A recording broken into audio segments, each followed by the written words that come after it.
과거에 이제 중고차를 구매할까 말까 해서 안 사가신 분들 포함을 해가지고 가끔 물어보는 게 하나 있습니다. 엔진 경고등에 대한 건데요. 엔진 경고등이 어쩌다가 뜰 수가 있죠. 그거는 임의적으로가 아니라 일반적으로 이거를 이제는 한번 봐야 됩니다 라고 하면서 미리 경고를 보내는 그 계기판상의 경고등이에요. 그 경고등인데, 엔진 경고등이라 그러면 엔진의 경고, 뭐 오일이 부족할 수도 있고 센서가 뭐 조금 잘못됐을 수도 있고 여러가지 그런 부분들이 있거든요. 그러면 바로 공업사 같은 가까운 카센터 가면 이게 그 테스터기로 찍어 보거든요. 그러다 보면 어떤 게 문제가 있다, 그런 부분을 바로 알 수가 있기 때문에 뭐 인젝터가 문제다 또는 뭐 실린더 쪽이나 센서 문제다 뭐 이런 것들을 바로 알 수가 있어서 바로 조치할 수가 있는 거죠. 근데 이제 어떤 분들 중에 또 이런 분들도 있어요. 램프에 불이 들어온다, 뭐 주전자 불 들어온다, 이거 차 쓰는 거 아니냐, 뭐 이렇게 얘기하시는 분도 계시는데, 오일 모자르면은 그 주전자 모양의 그 램프가 불이 들어옵니다. 그렇기 때문에 그런 부분도 이제 염두에 두시고 가까운 카센터 가시면 되시고요. 뭐 이렇게 바로바로 물어보시면 되고, 타이어가 모자르다 그러면 요즘 차는 타이어에 바람이 모자르다 하면은 그래도 불 들어오거든요. 그런 부분들도 가끔씩은 신경을 쓰셔가지고 타이어 집에 가서 체크를 간혹 이렇게 하시길 바라겠습니다. 보통 뭐 엔진 경고등, 그러니까 경고등, 계기판 경고등은 정말 뭐 많이 들어오는 게 있어요. 뭐 멀쩡한 건데 엔진 온도가 아직은 안 올랐습니다 하고 이렇게 뭐 느낌표, 세모 느낌표로 오르는 그런 차도 있고요. 또는 뭐 에어백도 고장이 나서 불 들어와 있는 상태인데, 근데 카센터에선 이거 상관이 없다라고 하고 그냥 꺼주는 경우도 있거든요. 근데 사실 이런 경우는 있습니다. 사실 에어백이 상관이 없다라고 해서 꺼주는 경우도 있어요. 있기는 간혹. 근데 그냥 끈 거였다면 고치지 않고 끈 겁니다, 사실은. 그러니까 작동이 나중에 안 될 수 있다, 이렇게 생각을 하실 수가 있어요. 또 작동이 될 수도 있어요. 작동이 될 수도 있는데 불만 들어와서 그렇게 그냥 그것만 그냥 껐다, 이러는 경우도 있습니다. 이게 다양하기 때문에 테스터기를 찍어보고 과연 어떤 게 증상이 진짜 있는 건지 그런 거를 이렇게 밝혀내서 확실히 그런 거를 확인을 해서 수리를 한 번에 하는 게 제일 낫죠.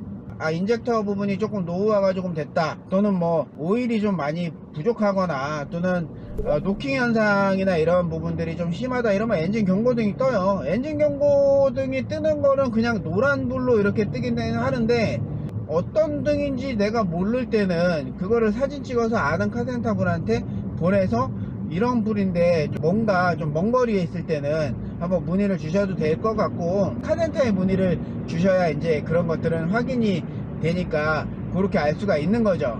그리고 뭐 가까운 카센터나 뭐 이런 데 가셔도 어떤 부분의 문제다라는 거를 바로 알 수가 있으니까 바로바로 이렇게 대응을 하시길 바라겠습니다. 사실 엔진 경고등 무시하면 안 됩니다. 엔진 경고등은 미리 예측하면서 알려주는 거기 때문에 미리 파악을 해가면서 조금 안전하게 사용을 하시길 바라는 마음에서 이제 그런 부분이 있다 라고 알고 계시면 되는 거예요. 그래서 내가 계기판 볼 때 뭐 속도계만 보고 기름이 없다 정도만 보면 안 되고, 엔진 경고등이 왜 들어왔는지 정도 이런 거 확인을 해야지.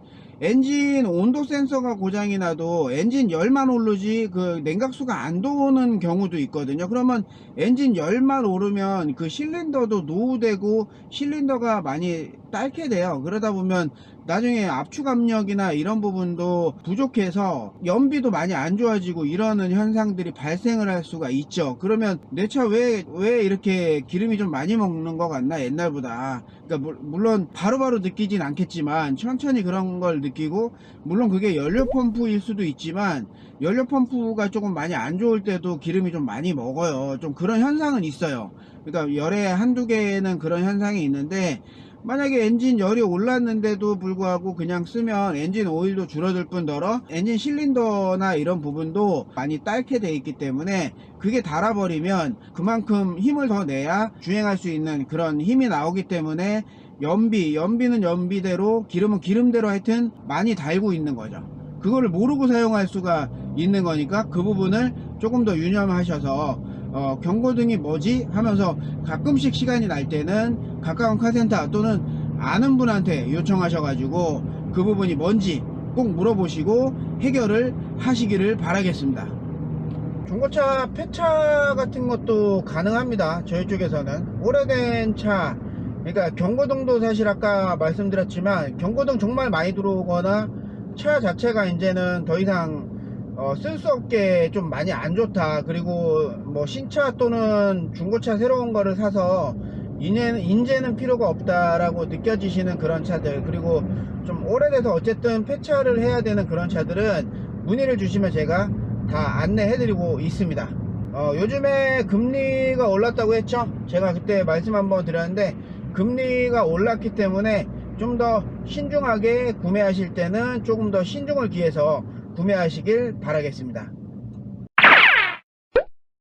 그냥 내 돈 500만원 있다, 내 돈 1000만원 있다, 내 돈 1500만원 있다 하면 그 돈으로 그냥 구매하셔서 그 돈으로 그냥 사용을 하시는 게 지금은 제일 괜찮은 시기고요. 다음 달인가 뭐 미국에서 빅스텝을 이제 완화하겠다라는 뭐 그런 뉴스 보도도 있는데, 그 뉴스 보도가 사실일 경우에는 이제 조금의 완화가 있으면 우리나라도 이제 같이 완화가 조금 어느 정도는 되겠죠. 그러나 일정 부분에 대한 완화이기 때문에 아직까지도 사실은 소용돌이 속에 있다고 봐야 될 수도 있고요. 내년 중하반기까지는 좀 사실 어렵다라는 그런 예측들이 많이 있어요. 그래서 지금 뭐 기업들도 파산하는 기업들도 있다, 근근히 그런 말들도 들려오지만 당분간은 조금 위축된 분위기 속에서 이제 중고차나 이런 부분들도 사용하기 위해서는 조금 아껴가면서 사용하는 그런 부분도 조금 많긴 할 거예요. 그렇기 때문에 중고차 판매 구매 하실 때 좀 알뜰하게 하시고 싶다 하면 연락을 한번 주시면 제가 상담 드리도록 하겠습니다. 그리고 폐차도 아울러서 같이 하니까 문의 주시면 제가 실시간적으로 안내해 드리도록 하겠습니다. 네, 감사합니다.